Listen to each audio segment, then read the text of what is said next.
ആളാ എന്താ അല്ല ഇനിയിപ്പോൾ അത് ഇതും പറഞ്ഞിട്ടൊന്നും കാര്യമില്ല. ഇവനെ എങ്ങനെയും താഴെ റോട്ടിലെത്തിക്കുക. താഴത്തെ റോട്ടിലാ ബസ് കിടക്കുന്നത്. ആ ബസ് പാർക്ക് ചെയ്തേക്കുന്നില്ലേ, അവിടെ തന്നെ ഒരു പഞ്ചായത്ത് പൈപ്പുണ്ട്. അവിടെ കൊണ്ടുപോകണം ഇവനെ ഒന്ന് അത്യാവശ്യം വൃത്തിയാക്കി എടുക്കുക. ഇവിടെ എന്തൊക്കെയോ ഭാഗ്യം കൊണ്ടാ എന്റെ തല പോകാഞ്ഞേ, ഇല്ല എന്റെ തല പോയേനെ. ആ വാളിന് ഇതുണ്ടോ, വാള് വന്നപ്പോ ഞാൻ കയ്യാ കയറ്റി വെച്ചേ, അല്ല എന്റെ തല കൊണ്ടുപോയനാ വാള്.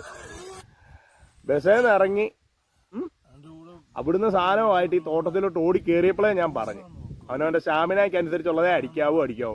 എനിക്ക് ഭയങ്കര സ്റ്റാമിനയാന്നും പറഞ്ഞാ തുടങ്ങിയേ. ഇപ്പൊ ഇരിക്കുന്ന കണ്ടില്ലേ, അവന് വരാനൊന്നും ഇല്ല.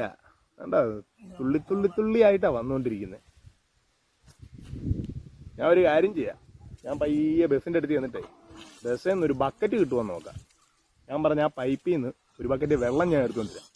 ചോദിക്കുവാണെങ്കിൽ പറയാം ഇവനിങ്ങനെ വയറിളക്കി ഇവിടെ കിടക്കുവാന്ന് പറയാം, എന്നെ കഴുകാനാന്ന് പറയാം. നമ്മള് ഇട്ടിട്ട് വരല്ലേ, ഞാൻ പോയിട്ട് രാവേ. നമ്മള് കൂട്ടുകാരായ ഇങ്ങനാണ്, ഏതേലും ഒരുത്തൻ കാണും ചുമക്കണം നമ്മള്, എല്ലാ ഗ്യാങ്ങിലും ഉള്ളതാ അത്. ഞാൻ പോയിട്ടില്ല.